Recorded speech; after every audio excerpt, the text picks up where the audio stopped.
zooming in from all over the world. We have an international audience, as typical for Prime, and that is exciting to have all of you here. Thank you all for making the time to come with us today to learn more about I-5.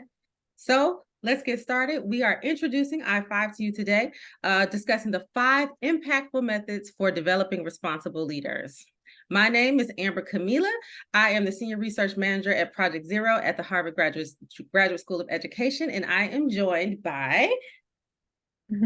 Thank you, Amber. My name is Tolumi Andar. I'm Assistant Professor at University of Bologna in the Department of Management and a faculty member at Bologna Business School. Happy to be here. We're happy to be here and to co-facilitate this workshop for you all today. And still going. Let's see. I want to take you through our agenda over the next 90 minutes. I know it was advertised as 2 hours, but this is a 90-minute period. So hopefully you'll get those 30 minutes back and you will be excited about them and you'll use them in a wonderful way. So first we're going to start with the warm up, a quick icebreaker to just get us, going into the conversation. Then we're going to spend the majority of time talking about the I-5 framework itself. Now, I just want you to note we are not going to go through the I-5 framework in its entirety because there is much to digest there, but we will be pointing to the playbook. This is my printed copy of the playbook, so we'll drop a link into the chat of the playbook in a moment, but we do want you to go back and reference this, and so we will be going over the anchoring assumptions, and then each of the methods and a few of the signature moves. You will understand more about what that is, but know that we are giving you just a taste. This is an intro to the I-5 framework. Then we'll spend just about 5 minutes doing a cool down where we discuss the next steps, what happens after the workshop, how can you stay engaged? And of course, throughout all of this period, we hope that this is a moment for enjoyment and connection. So that we can discuss topics that we care about, and you get to connect with the Prime community. So let's keep going. Let's start with a simple icebreaker. We've been using this in our I-5 project for a while now, and we love it because it's a good way to get to know some of you and get to know all of us and to get us to come on screen for just a moment. So the idea is this: it's a brief joy scavenger hunt. Find something in your space that brings you joy, and then please share it on the screen. When I do the count, I'll count down from 3. And then we all share it on the screen, and we'll pick out a few people to share what that item is that brings them joy. So I want to give everyone a moment, about 10 to 20 seconds, to find an item, any item in your space that just makes you happy, that just brings you joy. And then we'd like to share little stories about why that item brings you joy. I'll give you an example. Here's a little wand that I recently got from one of my teammates, because we talk about in the workplace expecting magic and then chasing them. And so this is like a symbol for us as a team to say, like, we expect magic. And sometimes when things aren't going right, you wave a wand at it to say, okay, we got to figure this out. Like, what are we doing? So it's just a little playful way for us to activate our imaginations and to work through obstacles as a team. So give everyone a few more minutes. What'd you say, Tolu? That's cool. That's cool, Amber. It's like, it reminds me of Cinderella. They're the cartoon that, suddenly everything is fun. Well, of course, magic happens. I believe in miracles, magic. So I see most of the screens are Black. No, not too many people have come on screen, but let's see. Tolu, do you have anything you'd like to share that's joyful? Oh, there we go. Let's see, Tolu, can you share about your line? And then Caroline, thank you for the. I'd love to know about that item. This is a handmade lion, and it's one of my baby's favorite toys, let's say. And my husband is from Spain, so in Spanish, orange is naranja. And he just has learned to say naranja, and he likes it. So this is one of his favorite toys. And it was just here, I picked it. Beautiful. Thank you for sharing. Let's see, Caroline or Carolyn. Caroline, no, you were right. You were right. Thank you. Hello, lovely to meet you all. So this is mine. This is actually a birthday, part of a birthday present from my colleague, Gabriella Pearson, who's on the call as well. And it's just on my desk, and we've tried to cultivate our office with beautiful living things, and this isn't living, but it's beautiful. And so yeah, so we're just trying to create lovely energy in our environment, and that's one of those things. Yes, it's so important.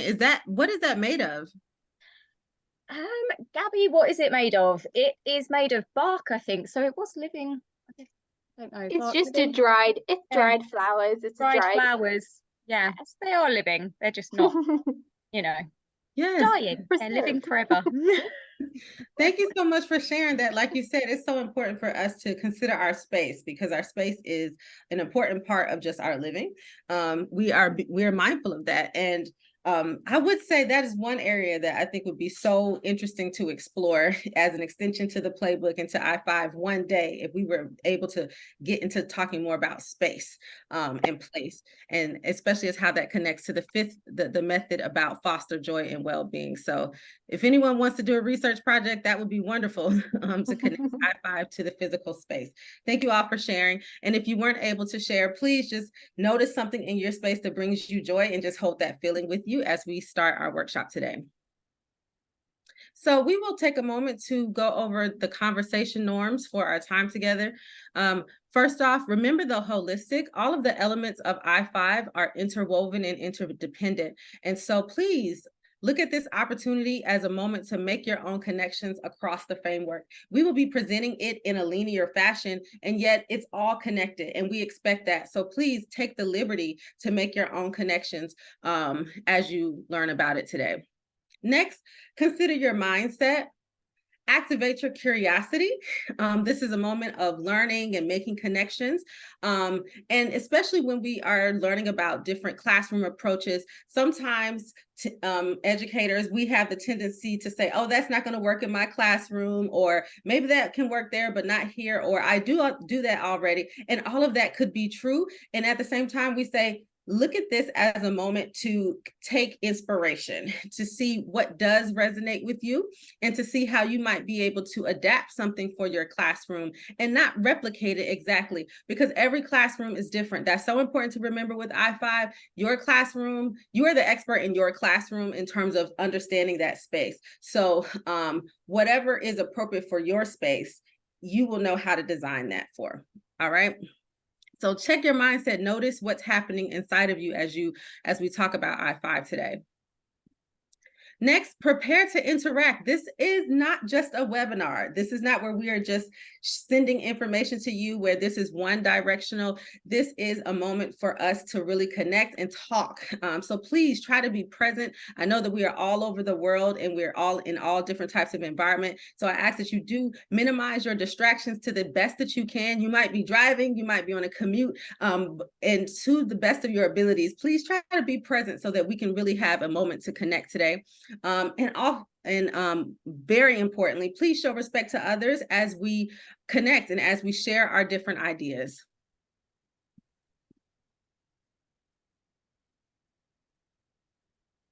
These are two prompts that we will be using throughout for you to keep in mind. So as I just mentioned, this is a moment for us to be present. And so for learning, it's very important for you to activate, as you all know, for you to activate your thinking, to activate your note-taking. So please take a moment to pull out whatever note-taking devices that you typically use so that you can begin to hear your own thoughts and document them as well. So we ask that as we present today, you begin to think about which ideas connect with or reaffirm ideas and experiences you have already had. So we're starting with whatever you are already knowledgeable about and beginning to make connections to what we present today. Important aspect of the learning process. And then what ideas extend your thinking, giving you a new idea or helping you to see something in a new way. So please keep these questions in mind as we go throughout our workshop today. All right, I'll pass it to Lou. Yeah, thank you, Amber. So let's talk about the vision of I-5, or if you want to think about it, like the shift in business education. So business schools, if you think about it, is not just that they are not just a place to learn, but they have a more critical role, which is about realizing the vision of a sustainable world. And the current students in business schools, actually, they are the future decision makers. So they really have this potential to drive meaningful change and to shape the future of business. And think about it like us as business educators, we really have this, let's say, unique opportunity to inspire and also to equip students to act as future sustainable leaders. And as we know, of course, the future of humanity and our planet really demands this critical shift in business practices. And that's why PRIME, of course, recognizes this urgent need and is dedicated to transform the business education. And this is going to happen through the implication and adoption of, let's say, global adoption of the I5 framework. And if you think about it, we're going to see and learn more about that. It is a student-centered and holistic approach and pedagogy. And this is the framework that actually, it's not really just a tool, it is a call for action for whoever is believing in SDGs and sustainable development goals.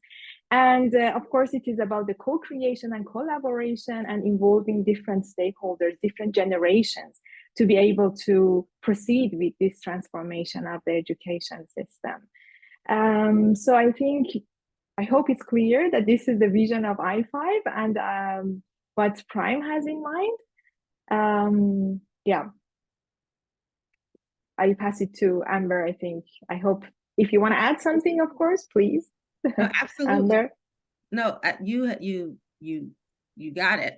And also when it comes to that, we're thinking about how we're developing responsible leaders, of course, in the world, and knowing that we need more than probably what has been there in some ways. So going beyond the analytics, going beyond what might seem rational or just considering the bottom line, we're saying, well, how do you have people in the workplace and just in the world who are considering the triple bottom line, who are considering the impact on people, who know how to lead with compassion?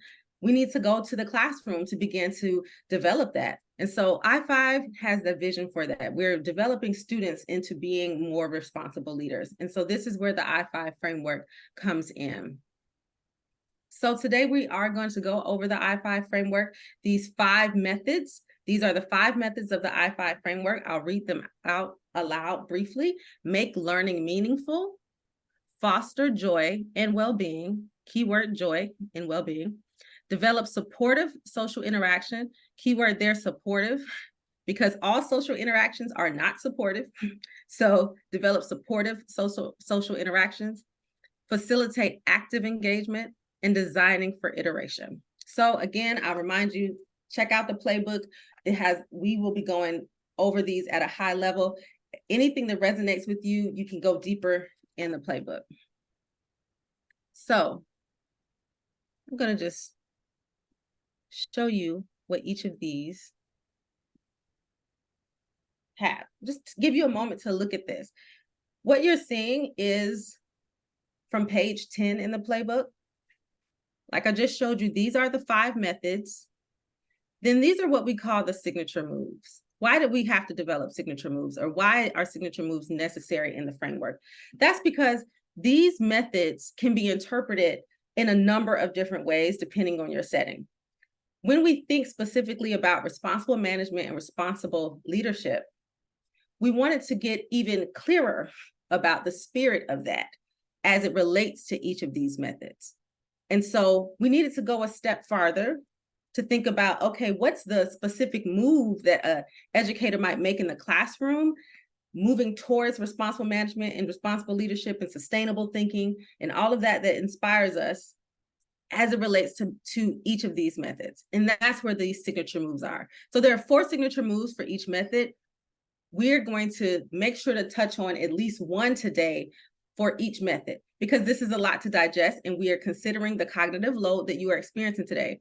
Again, I'll keep saying this, zoom in on what resonates with you, because we really want to activate change around this, and you have to start with somewhere. You don't have to start with everything, because this is 20 signature moves and 5 different methods. Today, notice what you connect with, notice what is extending your thinking, and take that piece and then go with it, because that's how you can begin to actually make some changes in your classroom and be inspired to make change. With that, as I mentioned earlier, this is a holistic framework. So as we describe these signature moves and as we describe these methods, you'll see connections across them. And so note how we will be talking about how the different signature moves might connect. But first, the anchoring assumptions of the I-5 framework. Let me just say why this is so important. A lot of times we operate in the world with assumptions and biases around the way that the world works. So even with the I-5 framework, and even of course, we all know in education settings, that happens quite a bit. We have a way that we think about learning, the way we think learning happens, the way we think teaching happens, what's important in the world. We're all operating in a sense of values, and yet those aren't always spoken. So we are taking the time with the framework to be explicit about what are the values that we're basing this entire framework on, what are the assumptions about business, the business world, how things operate that we're saying the I-5 framework starts from. So we're taking the time to note these anchoring assumptions. So as you listen today, know that this is our baseline. The first, and perhaps one of the most important ones, is clarifying what we are saying, our position on leadership for this I-5 framework. We know there are many ways that people can consider leadership. This is our position. Leadership is not an individual position, but a complex process of social influence that shapes the thinking and action of others toward collective goals. Leadership can be positions. We recognize that people are in positions of management, and yet what we're saying right now is as we think about wanting to change the world, and as we think about how we can start moving towards the SDGs, everyone is a leader in some way, because we see even more now than ever that leadership is about social influence. Everyone can be their own leader and they can influence others within their circle. That's the way that we're looking at this. Leadership is a complex process of social influence that everyone can engage in. So this is to say that I-5 is relevant for any discipline, anywhere you find yourself, not just educators of leadership, but it's relevant for marketing, finance, everything. Next, the lead goal for this is to attain the Sustainable Development Goals. Attaining them is vital for long-term business and societal success. That's why we're developing the I-5 framework, because we want leaders who can move towards the SDGs, because we believe that that is important for the world. Next, responsible leaders and managers demonstrate self-awareness and ethical attention to others in the world. One thing you might notice about the I-5 framework, and once you look at the playbook, there's not an explicit definition about what responsible leadership is. And part of that is because that definition is going to vary across cultures, and we want to respect that. And so as you think about the I-5 framework, and when you think about developing responsible leaders and responsible managers in your space, take the time to say, what is responsible leadership in my context, and go really deep into that. One thing that we are saying that we will say we agree on generally is that responsible leaders have self-awareness and ethical attention to others in the world. With that, though, take the time to think about what it means for you and what it means for your setting. Next, I-5 is a pedagogical framework. This is about the classroom. This is about the changes that can happen in the classroom. So one of our stances is that powerful and lasting learning involves holistic, interdisciplinary, and playful experiences. I-5 is derived from the research on the pedagogy of play. So the 5 methods, they actually map back to the 5 playful characteristics that come out of the pedagogy of play. And so play is way more than what you think it is. It's not just frivolous activities, which can commonly be imagined when we talk about play. Play is rigorous, it's social, it's iterative, it's so much more. So this is also an opportunity for you to expand your own understanding and definition of what you think that play is. And we believe that lasting learning happens through playful exercises.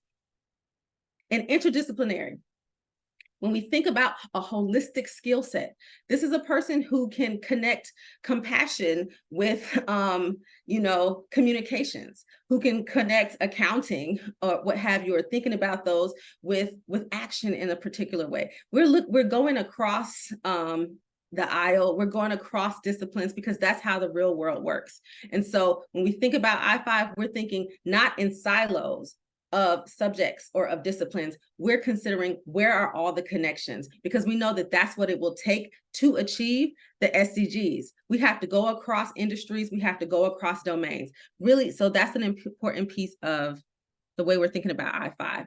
And lastly, this last one is about learning again. To strengthen learning, business educators must shift from common models of presenting information, just presenting information, to designing and facilitating dynamic learning experiences that enable students to construct their own meanings.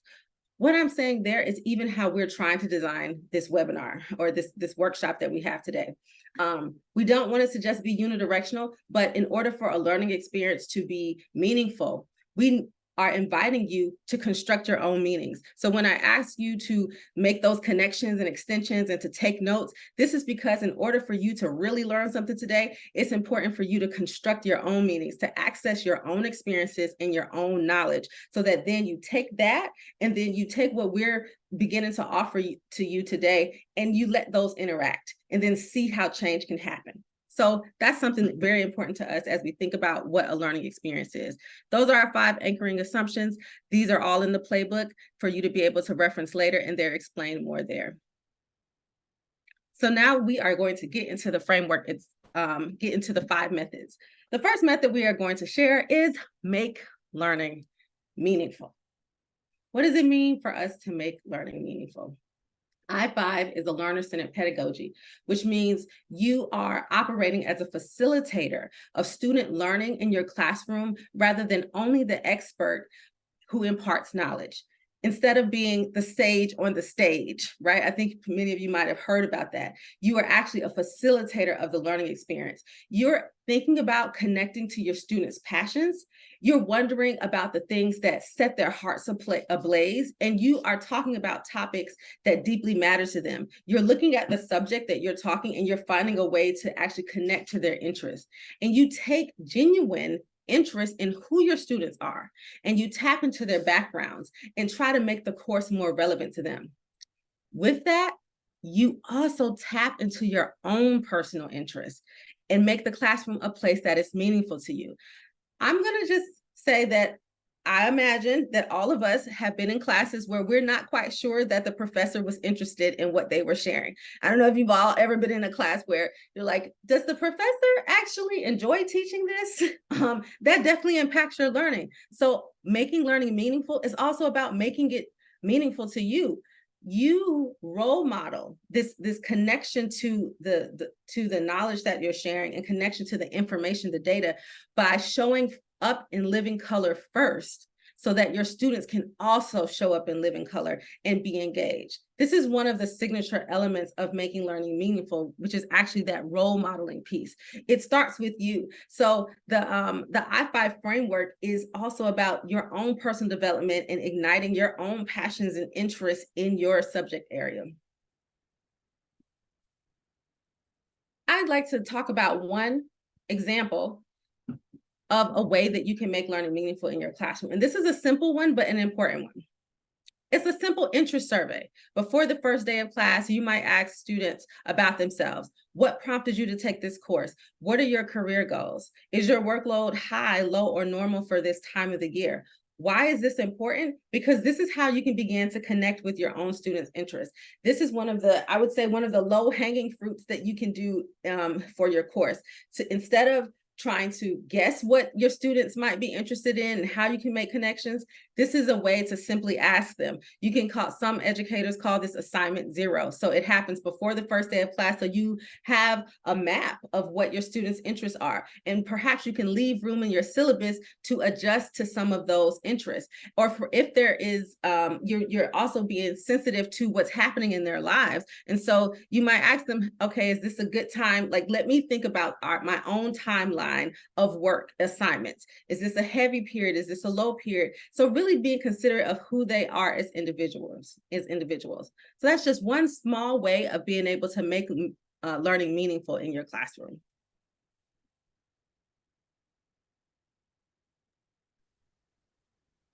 And I'll go to Talou.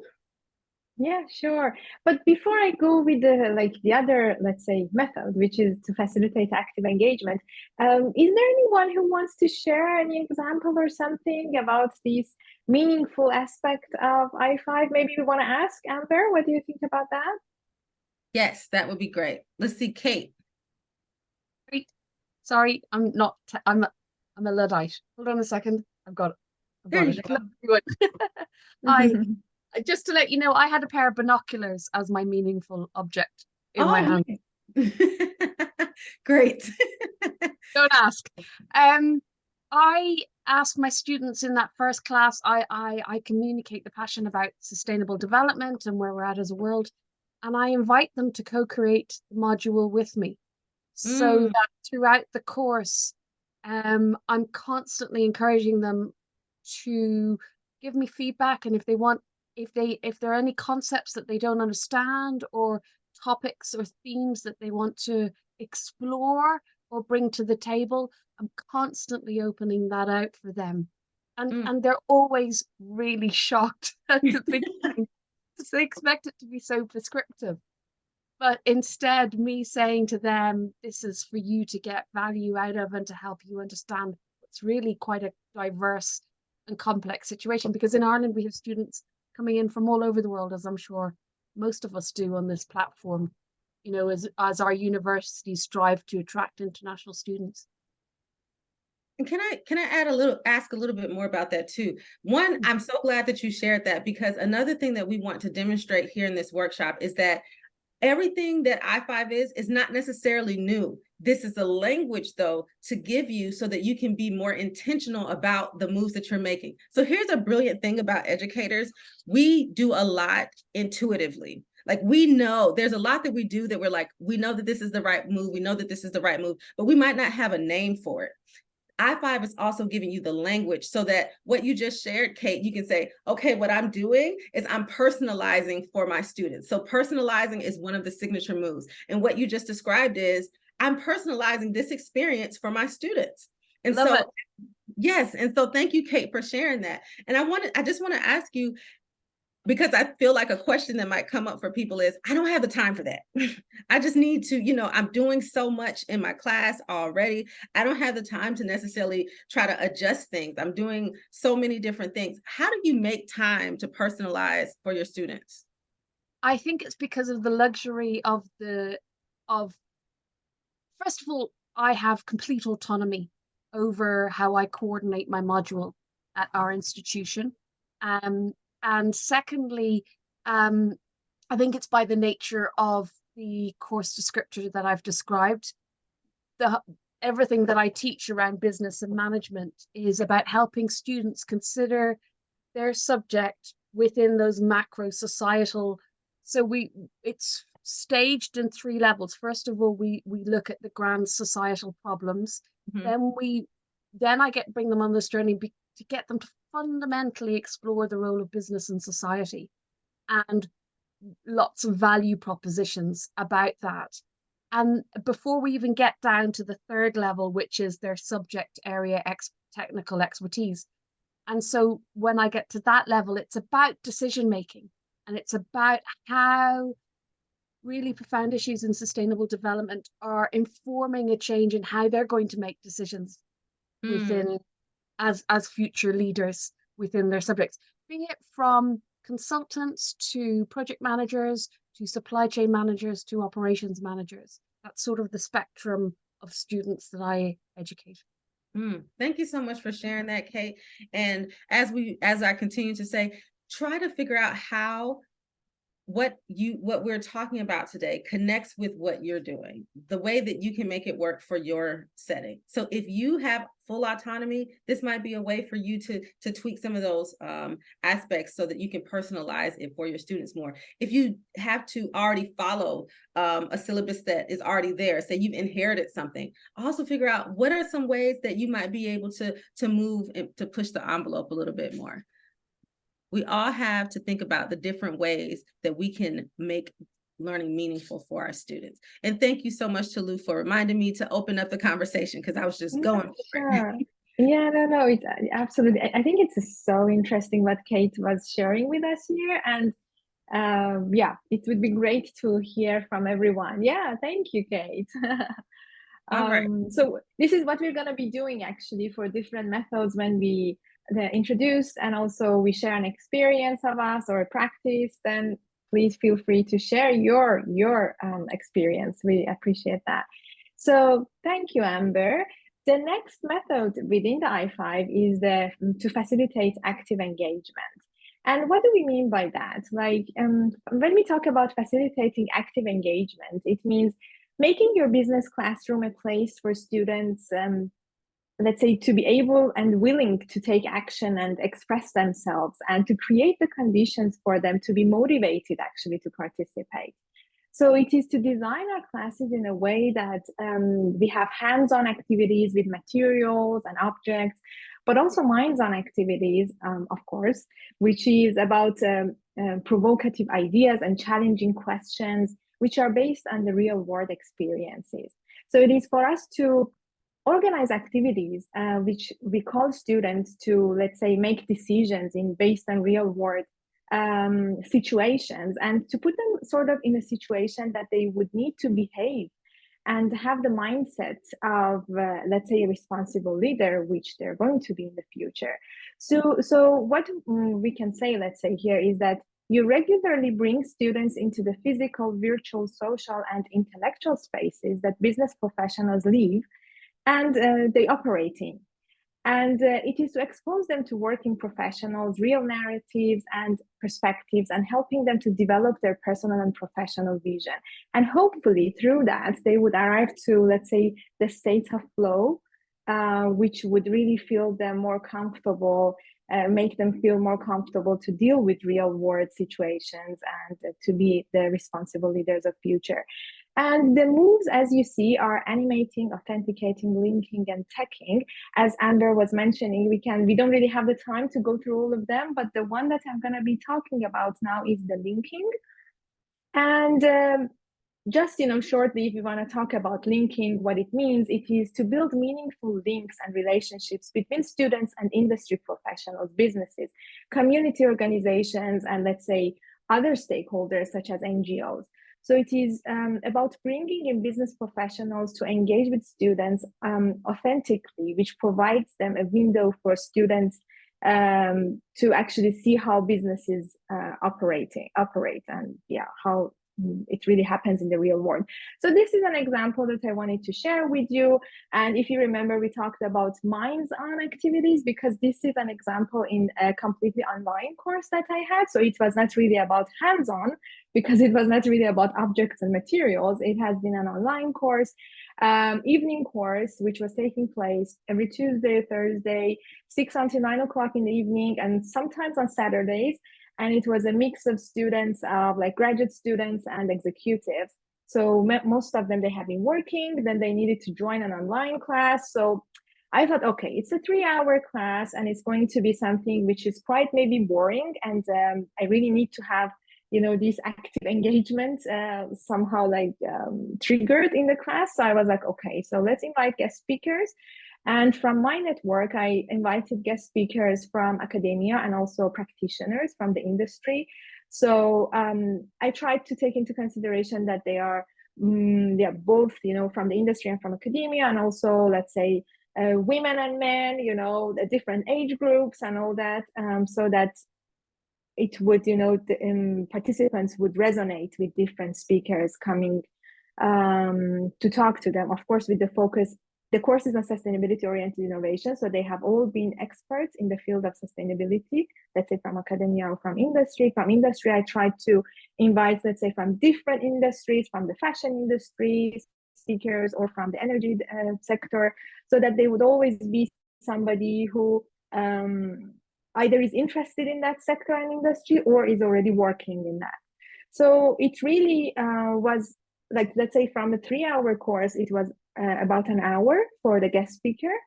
And then there was the Q&A session. So this picture that you see here is one of my favorites, because you see the happy faces there. So there was a colleague of mine, a scholar, that actually he joined us, and everybody really enjoyed the conversation. It was not just me talking to the students. They really this linking, I think it really happened. And it was something that then afterwards, students, all the participants would, let's say, connect through LinkedIn also to the guest speaker, and everyone, you know, sharing the same interest, which is around sustainability. And some good things happened, actually, you know. Maybe somebody else was inviting one of the students to attend a workshop or to even for internships. So this is the experience that I had talking about facilitating active engagement, and specifically maybe more about the linking move, actually. So as Amber was mentioning, I'm sure that, or probably many of you, you have this practice in your class and you already do it, but maybe some other ways that you take into consideration these facilitating active engagement. And we would be happy to hear from you if something is resonating with you. Hello everyone. So Hi, I have Gustavo. two examples. I guess I think it connects. One is more related to this that you just shared. I teach a discipline in sustainable finance for MBA students. And what I do, usually I invite external speaker from the industry for a company that just applied or just got a sustainable linked bond or a green bond or something like this, something related to that. So they share the experience that they had on the company, the process that they had inside the company to prepare the company for, excuse me, for applying for this sustainable linked bond or green bond or different opportunity on the financial market related to sustainability. So they present this with the students. We have a Q&A session, and after that we have an activity that is kind of the assignment of the class, where the students have to prepare for a sustainable linked bond or a different opportunity related to sustainable investment. So they kind of see how the company evolved and what they did, etc. And then they look around for opportunities for sustainable linked bonds or green bonds or social bonds, etc. And then they prepare themselves to propose or to get this linked bond. So they kind of see the real world, let's say that, and like how the company managed that, the challenge, and also see the opportunity on it. And then they go for some group work that is part of the assignment and the final evaluation of the discipline, etc., to prepare themselves as they are the company managers, etc., applying for a sustainable linked bond. So it's really interesting because this is 4 hours online class. So as you said, this would be really boring because if you want to keep the attention of the students on that side, and it's a discipline of sustainable finance. Not everyone like it, especially it's like an MBA course in ESG integration, etc. So it's the discipline that people don't like much, especially if they're not from financial area. So they kind of see the real world, the opportunities, etc., and get ready to it. So really see them connected and engaged with the business leader or the industry expert, etc., and getting ready to prepare. And in the end, like what I heard by the end of the course, etc., is that they show this opportunity for their companies itself. Like, hey, look, there's an opportunity in the financial market that we can apply and connect sustainability practices and to get some kind of investment related to that. We saw that company X or Y that are doing that and they are well succeed. So it's a hands-on but minds-on, but inside the online environment. So it was really good to see the transformation when I changed it. In the beginning, I just had the industry expert, like a Q&A session, etc. But then I plugged that with an additional activity right away. So it kept the momentum and the engagement with between the students and the topic. So this was really, really nice to see. So I think it connects with this dimension of our framework. Great. Thank you so much for sharing, Gustavo. It's so good that you can also encourage, I mean, students, they apply it. This is, I think, really an added value. And it just reminded me something else, that once I invited a guest speaker, a consultant, sustainability consultant. So students were asking, like, what are the criteria to be a sustainable consultant again? So just that session was so, let's say, useful for them in the sense that they could see, okay, so what are the job requirements, let's say, to be a sustainable consultant? I think it was something similar to that. Thank you very much. I see Dina wants to share also her experience with us. Dina, please. Yes, hi everyone. Concerning guest speakers, I think also it's a good idea to ask the students to prepare like a short reflection paper, like even a paragraph or two on what they've learned from the guest speaker. I think this helps them to like first focus on the lecture, the guest lecture, and also to understand or think with themselves what they actually learned from this guest lecture. The other thing that I want to share also is the cases. I mean, really cases that mimic real life scenarios are really good for the students. They help them engage a lot, and they also touch on the meaningful part of the I5, because it helps them reflect on their values and what they really think is important or not, specifically if there is any ethical dilemma in the case. So I think also this is a good one for active engagement. Thank you very much, Dina. Thanks. What we have been experiencing through the I5 workshops, which Amber was taking us through always, was these moments of reflections and takeaways. So I absolutely agree that that is also very important, to have those moments of reflections and to understand what are the takeaways for the participants. So thank you very much. How's it going, Amber? Yes, let's keep going. Thank you for sharing that. And I can just say I'm so excited about the framework. I wish I could share everything. I do speak to teching just for a second, and I didn't mention to Lou that I would do this, but I did want to say it because I also know what's on a lot of people's minds is what's happening with AI, what's happening with ChatGPT, how are we affected in the classroom by that? And the signature move called teching is about you considering how your students use technology in your classroom, how you're using technology in your classroom as well. Again, this is about being intentional about your moves. So even how you're thinking about how can I help students stay engaged? Well, what type of technology am I using that will help them stay engaged? What are ways that I can get them to be more animated in the classroom through the use of, say, virtual whiteboards, or perhaps we're using polling or something like that that gets them excited, and you're considering their digital well-being. I'm actually a part of a center that will be opening soon at Harvard called the Center for Digital Thriving. And with that center, we will be talking about how educators can help their students thrive in a tech-filled world and what that really means for people to thrive. So I just wanted to point that out because I know that's on folks' mind, and I think that is an important section to read in the playbook, probably one of the most important ones, because we're constantly thinking about technology and how that is affecting us, especially in the classroom, and how it's affecting our younger students who are living in a world that the majority of us did not grow up living in. So I just wanted to point that out for a moment. As we enter into the next method called design for iteration, this one is about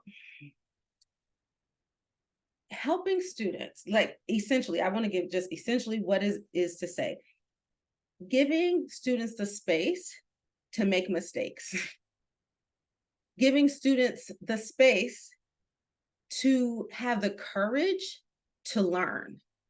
Because if you're really learning, it shouldn't be completely comfortable. It should be a little, like when you're moving towards the edge of your competency, it needs to be pushing you. It needs to be challenging. And so design for iteration is about giving your students the space to be able to take risks, to experiment, to make changes in their thinking and actions. Because in the real world, we need to be able to do that. We need to be able to, we know that we will be making mistakes. We all have made mistakes in our careers, in our personal lives. And knowing how to make a mistake, and recover from that mistake is so important to being a person who can act responsibly wherever we find ourselves. What better place for students to learn how to make mistakes, how to explore, how to make errors than the classroom? And if we want leaders who are willing to do those things that will like get us towards the SDGs, that take risk and it takes imagination. And when you are imagining things for the first time, if you're trying things out for the first time, you might not get it right. And that's okay. We need to make sure that we let our students know that it's okay to not get something right the first time. That's not always how classrooms are designed. So I'll just say that these learning experiences, when we think about an I-5 experience, they ask learners to display the courage to fail in order to reveal the insights from which they can improve. These types of activities help us build healthy, lifelong skills of learning how to learn and how to persevere through trial and error. These offer rich moments of learning. Being able to learn from mistakes is a crucial part of being a responsible leader and also just being a human being. I love to say this: change is one of the constants in the world. Change is one of the constants in the world. So knowing how to adjust to change is essential to being human. And so the signature move that I would like to zoom in on today is compassing. But I'll just say these: it's exploring, prototyping, revisiting, and compassing. So compassing is about giving your students the opportunity to focus more on the learning journey rather than just the grade itself. Grading tends to undermine the climate for teaching and learning because and this is a quote from Peter Elbow, who is a researcher on teaching. He said, grading tends to undermine the climate for teaching and learning. Once we start grading their work, students are tempted to study or work for the grade rather than for learning. A lot of times grades, the focus or the hyper focus on grades derails the learning experience. They get the A, they get the B, or whatever the top score is, but the learning didn't necessarily happen. And so compassing is about having a compass for the learning instead of the grade. So we know that grading, for whatever reason, well, for many reasons, is something that seems to just be a fixture in our education system. We know that our institutions demand for us to give grades to our students.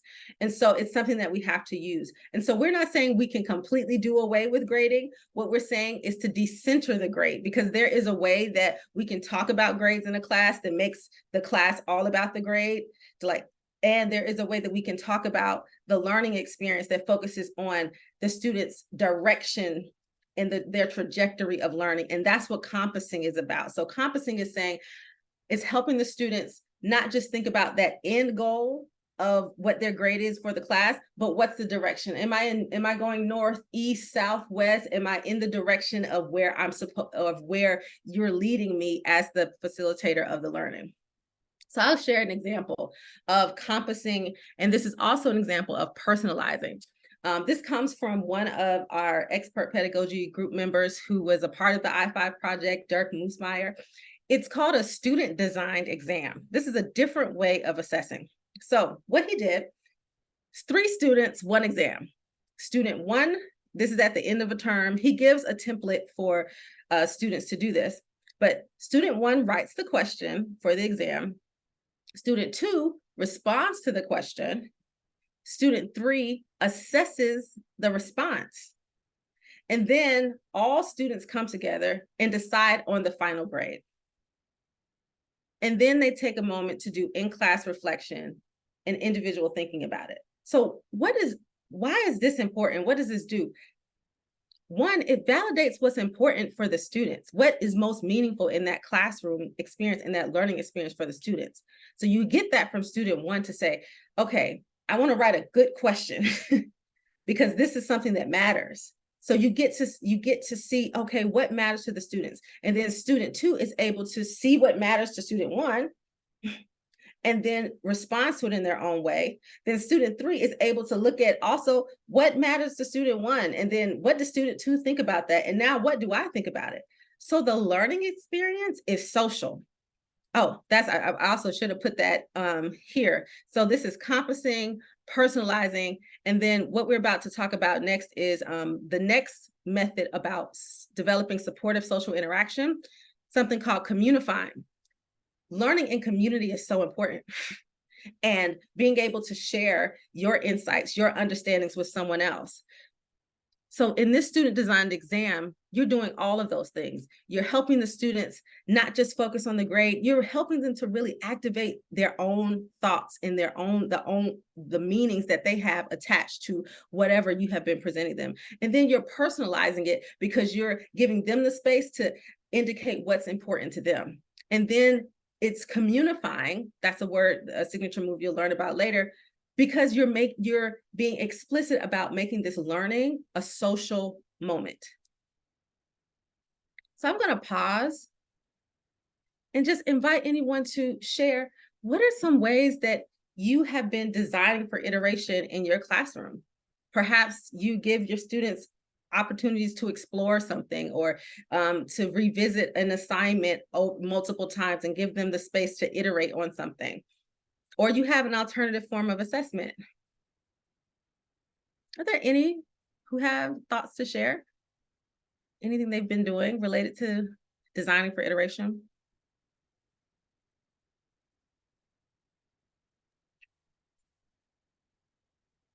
Anyone? Okay, well, you know what we have now, oh, let's see. Dina, thank you for offering.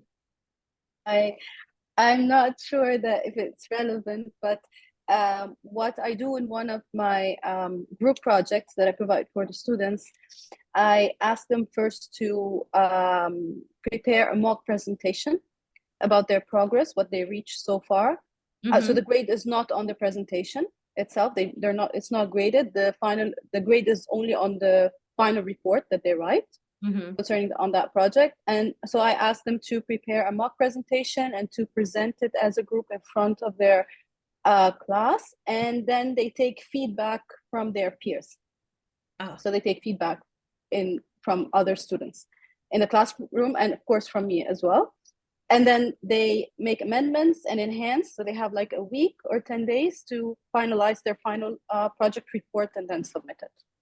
Excellent. That's exactly what we're talking about with designing for iteration. So the signature move called prototyping, which I didn't speak specifically to, that's what that's about. It's giving the students a chance to create something, get feedback, learn from the feedback, and then try it again. It's such an important process because they can create something so much better and so much such a much higher quality of work when they can get that feedback and get a chance to just incorporate it and then do it again. So yes, that's exactly what it is, Dina. Thank you for sharing that. Welcome. And then I saw Pinto, you had an example. Would you still like to share? You rose your hand. Sure. Okay. So I was teaching the Master of Communication in Media in Macau, China, to master students. It's one of the last courses they take before the thesis preparation, and I did something very similar to what you did, but I used groups, not necessarily students. So instead of having student 1, student 2, student 3, I did the iteration in group, and of course using the available resources that come with the book. I do have a question regarding these because I know that in Europe and in the US, accreditation has been something of that is out there since the late 90s, beginning of the 90s. But I come from the industry, so I'm a L&D professional. I joined academia recently, the past 40 years, and for me, this is kind of like common in the corporate settings to teach adults at different levels. But now in academia, it seems accreditation is creating a lot of boundaries, rules, procedures that somehow will interfere with exactly what you're saying. Namely, the last part that you mentioned, which is social and community learning, which I'm a constructivist as well as you. I was very clear on your paradigm of education. And Mhm. for me, it's clear that for that to happen, you need settings, you need flow, you need sequence, you need a lot of stuff. And accreditation doesn't necessarily follow in tandem. So my conflict at this moment is essentially two. I have classes with up to 50 students, so I'm in China, Mhm. but they're not necessarily big. So it starts with infrastructure, so the physical element. Second, the requirements for accreditation are really strict in terms of what you can do beyond what's in the syllabus. So going back a little bit to what was mentioned before in terms of iteration and also experiment, it's really on the opposite side of the spectrum, right? So I think this is an open question to everyone here. How do you manage these two over the same table? Thank you. So thank you so much. Pinto or Pinto? How should I pronounce that? Pinto? Okay. I appreciate you naming that challenge so much because that is true. And even as we were developing the framework, this particular method designed for iteration is one that seems to present the most challenge because of exactly what you said. There are constraints that exist that are difficult for professors and educators to be able to cross. And so it feels like, there's less room to imagine in that space. And so far, our response is where you can, that's where you can make the change. So if it's not, it's because we care about the professor first, because you're the educator that's leading the space. And with that, the areas that you are willing to kind of fight in, you have to choose your battles, right? So it's like, is that an area where you might want to fight? And it might not be. And so what are the other ways that you might be able to activate things? And so perhaps it's one of the other methods that you focus on. And even then, I think professors have a lot of power in the way that they frame things. So even if the institution is requiring this grade, the way that people talk about grading, the way that you talk about the learning experience also has an impact and sends a message about how important that score is as well. So I know, imagine like being in classes where, teachers might say, okay, well, you got to get an A, you got to get an A on this, or you got to pass, rather than, do you understand it? How's your learning changing? What changes are you making? How does this feel for you?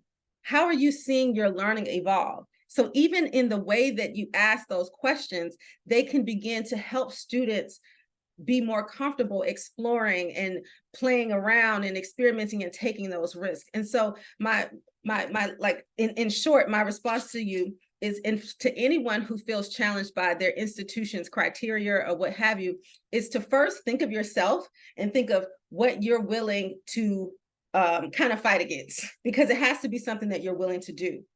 And that's your own negotiation with yourself, because it is personal. Teaching is a personal experience. So first, check your own heart to see, okay, what are the areas that I feel comfortable right now experimenting in, or perhaps there's an area that I might want to be brave in, which we'll talk about later, because change does require bravery. And with the I-5, we are looking to change the system because we want to advance the SDGs. And so all of this won't be easy. And yet you have to recognize where are the areas that I'm willing to either fight, not fight, be brave. So first, check in with yourself. And then 2, make the small changes where you can. And then 3, framing. How you frame, scoring, grading, all of those things affect your students and can emphasize a message about grading and the importance of that. So thank you so much for the question, Pinto. And we shall continue on with our next method. And I will go back to Tolu. Super. Thank you, Amber, and thank you, Pinto, for the great question, which is for all of us, let's say, I think. So the next method is to develop supportive social interaction. And as Amber was mentioning, the word here is supportive. So one of the most unpredictable factors when we go to a classroom is that we don't know who are the people in the classroom. And that's how we felt, by the way, before starting this session. So we don't know like who are the people, where are they coming from, what are their beliefs, and let's say, how they're going to interact, especially also in a real classroom, like not virtual one, let's say. So likewise, one of the most powerful forces in the classroom are the people. So the connection that they can make, the ways that they offer support and empathy to each other. And actually, I'm from the group of Organization Human Resource Management, so I truly believe in the power of human connection also. And it's really important also to see, the support and empathy that they would have, and also those light bulb moments, which I think we like this word also, and it's in the playbook as well, that arrives through these exchanges that people have. So developing supportive social interaction means designing collaborative processes in which learners can gather, observe, listen, think, communicate, negotiate, and act with others with different perspectives, practices, and cultures. So I try also to be a bit conscious of the time here. So the moves here within this method are communifying, braving, bridging, and teaming.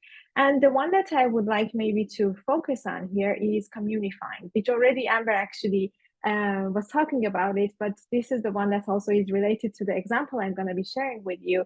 So when we talk about communifying, it's about establishing a community in which students can engage with each other in healthy, trustworthy, and productive ways.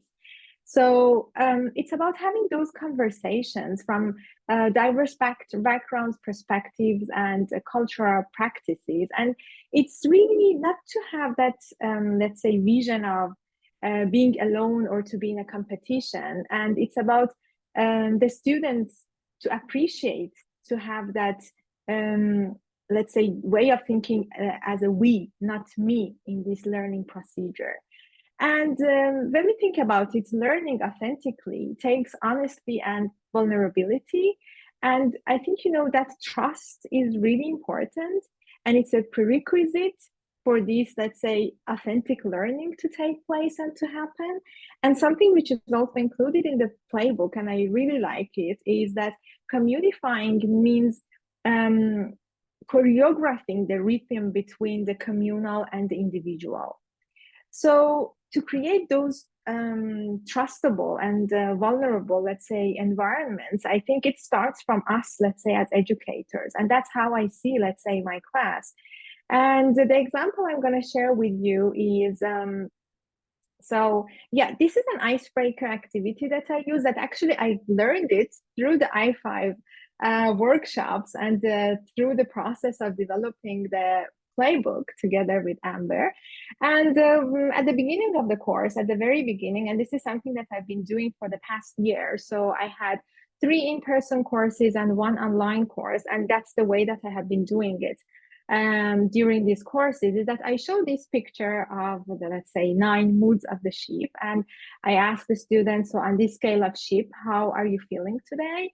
And then they start to talk. So it's a way like, it's an icebreaker. So then I come back to myself and I say that, so I want to share with you that I see myself, especially during the past almost 1 year now, very much of number 5, like, let's say, sad feeling. And then I start, and this is before even to introduce myself. And then I say that the place that we come from, so the city, the country that we are coming from is so connected. Let's say our nervous system, our veins are so connected to that place that it's like it's becoming a part of our body. And now I can say that my body has pain. And the reason for that is that I'm originally from Iran. And during the past year, the woman life freedom movement has started, and, all the everything that is happening, which is so much against human rights in Iran, is the reason that I share them, let's say, and then I go through, like, let's say, introducing myself. And I think, that somehow prepares students, or my vulnerability creates that environment of trust within the classroom. And actually, I have to say that talking about braving before, because maybe I was using some kind of icebreaker activity before in my class, but you arrive to the point that you're not sure maybe you do something in the class is the right way or not. But then again, being involved in the I5 project, I was like, okay, let's go for it. And, you know, I got a really good feedback, let's say, from doing this kind of activity in the class. And yeah, so for example, you know, I wanted to share with you maybe this feedback that I received from one of the students is that, maybe I'm going to read it for you, is that I'm just getting in touch to thank you for your feedback attached to the grades, because I gave them the personal feedback. Not all instructors provide personal feedback along with the grades, and reading yours was a beautiful surprise, galvanizing and touching. By the way, you know, when I start and I talk about the human rights and the violation of human rights that is happening, I connect it to the sustainable business ethics and sustainability topic that I'm teaching. And I say that I think individual responsibility is the fundamental, or let's say the building block of talking about business ethics and sustainability. So I see this as my personal responsibility to try to raise awareness about that. And then I somehow connect it to the corporate sustainability. So this is the way that I transition from my personal experience to the topic of the course. And then this student continues to say that it has been an absolute pleasure meeting you, learning not only from your academic background, but especially from the example you are of breaking the taboos about bringing to the professional space your feelings, personal values, and openly expressing your thoughts. In our culture, this is usually reserved to a small circle of individuals, and sometimes not even that. Thank you for showing us, or at least to me, that there are other ways to run business. That showing our emotions doesn't necessarily make us vulnerable, but instead more social, more humans, more sustainable. I hope we keep in touch after the course. So this is one of the comments that I received. And I think, you know, maybe it was not specifically just about this example, but I'm sure that this was a part of it. And maybe throughout the course, so the student felt like, you know, this is the feedback that she provided. So I hope this makes sense. And if somebody else has any example about, in general, what we talked about, the method of developing supportive social interaction, please, we would be happy to hear.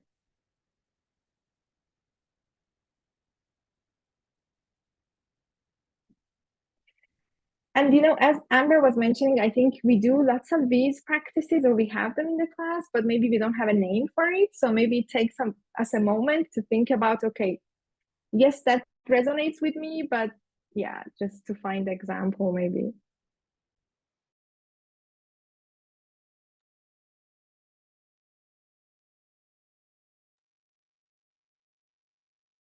Amber, I think we're a bit conscious of the time as well, Yeah. so you decide what we do. So we will just keep going, but do know that I believe that there's probably things that you all have definitely done in your class to make sure that there's a more of a community feel. You might offer community norms or community agreements at the beginning of your course, or you might give students the space to kind of share their emotions about things. And when students are able to share their emotions, a lot of times that creates a deeper sense of community. And it's a perfect lead into our final method that we will share today, which is about fostering joy and well-being in the classroom. And I'll start with this quote that I love by Paulo Freire. Actually, can I put, you know, I have so many, I've heard so many different pronunciations of his name, but I actually want to ask you, Gustavo, because I know that you speak Portuguese. How do you all pronounce his name? Paulo Freire. Paulo Freire. Paulo Freire. Okay, I tried. My tongue just gets so caught. I think that the biggest issue is with the Freire. Freire. It's okay. Freire. I tried so hard. It's not a problem for Portuguese from Portugal. I'm from Portugal. So for us, we call Paulo Freire. We pronounce it different. So it's really difficult. Freire. So we put them off like the Freire.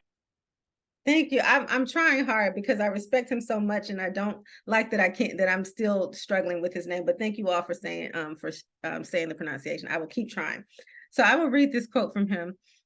The task of the teacher, who is also a learner, is both joyful and rigorous. It demands seriousness and scientific, physical, emotional, and affective preparation. And here's the part. We must dare so as never to dichotomize cognition and emotion. I'll read it again. I just get so excited about this quote because this is not typical for a lot of classrooms.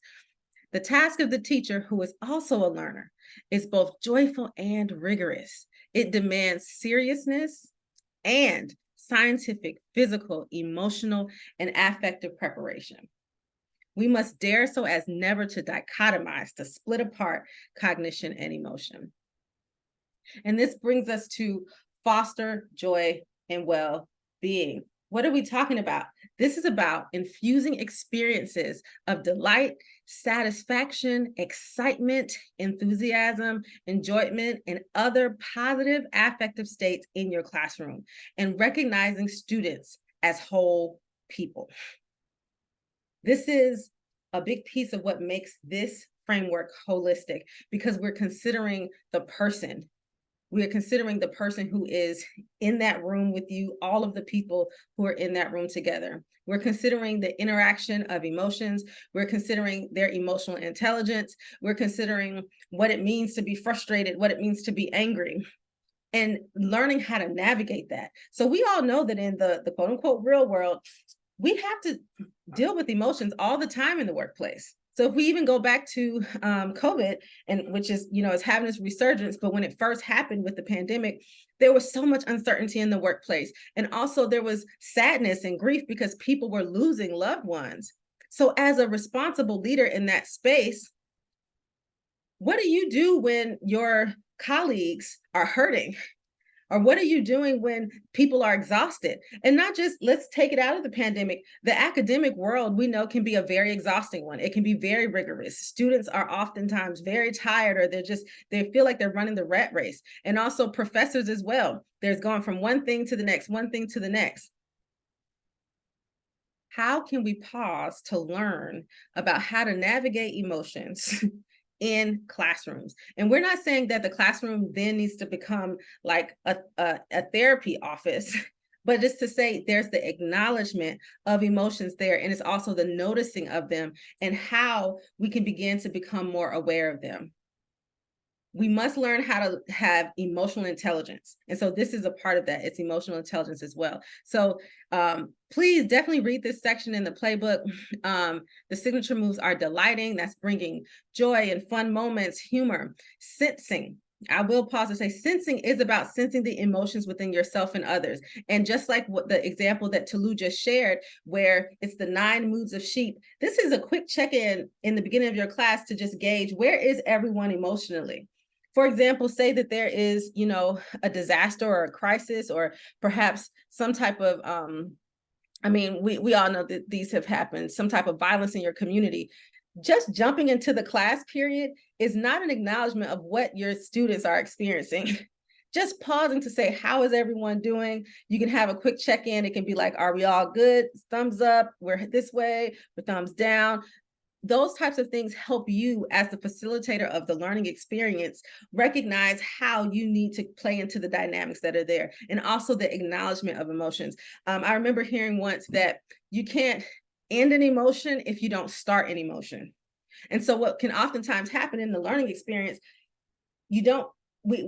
students come in with so much, and even yourself, you come in with so much that you don't have that opportunity to kind of just like move through it. And so you're suppressing, you're repressing. But if you're just given that chance just to process it really quickly, sometimes emotions actually a lot of times don't take. I remember hearing somewhere, don't quote me on it because I don't remember the where it's from or the source, but it's like emotions oftentimes actually only take about 2 minutes to process through if we actually give them the space to be everything that they are. And as a facilitator of learning, we recognize that emotion is absolutely an aspect of the learning experience, and how a student is feeling and how you are feeling as the professor can impact the learning experience. It can impact how you deliver. It can impact how the students receive. And so sensing is concerned with giving people that moment to just process through something or to just identify things. And in the workplace, as responsible leaders, as responsible managers, it's so important for us to develop emotional intelligence. And so that's what sensing is most concerned with. And then contemplating is about using contemplative practices to move towards this fostering of joy and well-being. So contemplative practices being things like meditation, going into nature, walking around. Perhaps if there is a moment where you might want to create a vigil or be a part of a prayer vigil for students, considering if you're in an environment where students are, where it's more of a religious institution, how are you bringing that into the classroom as it is appropriate? So contemplating is about that. And then rippling is probably one of the signature moves that is most connected to the SDGs overall, and that this is about helping students recognize their impact on others, knowing that we are not individual silos, but that in any environment, we create a ripple effect. Because one, we are important. We are a part of this world, and what we do impacts others, and what others do impacts us. So knowing what is our own ripple effect in the world? What are those connections that we make? For example, perhaps a professor in a supply chain management situation, there is an example of that in the playbook, where a student is able to map like all of the different effects of just one decision within a supply chain system. And so that's a way to think about that rippling effect that is there. So with that, I want to give this one example from one of our expert pedagogy group members. Improv theater is what she uses in her classroom from Marina Schmitz. This is an embodied experience to explore different topics. The one that she uses is called the two-headed expert interview. And this is where one person asks questions about a topic, and then two performers come together to portray a two-headed expert and alternate each word. So there's the two students are acting as one, and so there's that community aspect of it. And then the one person is asking them a question about a particular topic, say it is about like sustainable management or something like that, but they're doing this improv situation. And basically this is a way to talk about a subject in an engaging, animated way, and in a way that invites community and fun, and still can get at some really critical ideas. And so it just really depends on the type of question that you ask. And so instead of having a more general discussion in the class, you can replace the discussion or the reflection with something like this, with the two-headed expert interview. So that's just an example of a way to foster joy and well-being in your classroom. And I just want to I'm being conscious of time. We have just a few minutes left. So I'm going to ask quickly, is there anyone who has just a quick example of a way that they foster joy in their classroom that you can share in under a minute? Thank you, Pinto. Okay, 60 seconds. I'll be fast, quick. I do have, okay, so what I did quickly, there's a tangible way to do it. I include these in the LMS system. There's a daily check. I do that, of course, as a teacher, as a professor, we do, and we look at our students and we know if something is wrong. Of course, aside from doing that, there's a daily check they have to answer almost every class. So once a week, at least, I touch base with them, and I do have time to engage individually if I found the need to. So basically, it has to do with creating tangible, objective information of their self-reported status. And it's something that I can actually, if you allow me to share quickly. Okay. I will. Yep, you can share. So give me a second. It's basically, can you see now? Yes, we can see it. So the first question, simple physical readiness. How's your body feeling today? Mental readiness, how motivated you are to learn today. Mood, which is more complex, and we would have to kind of talk about these simple stuff. I mean, I actually learned these not from what I have been studying lately, so I can stop sharing for the benefit of time. But because I practice CrossFit, and every time we evolve in CrossFit, the coach actually uses these. So I found a real connection with something I wanted to share with you, which connects exactly with what you mentioned. And it connects also to the most recent theory of change behavior. So I'm sorry, I'm probably just quick. Yes, we can see it.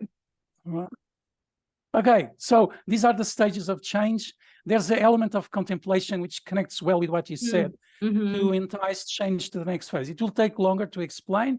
Just to let you know, there are a lot of motivation models to actually develop or initiate change. This model is more related to the maintenance of change. So when we look at well-being, is a longitudinal. Okay, so when you look at well-being, it's something you need to check on a regular basis. So it's not necessarily just what I do once a week, but also the continuous check and the evolution of the well-being of students.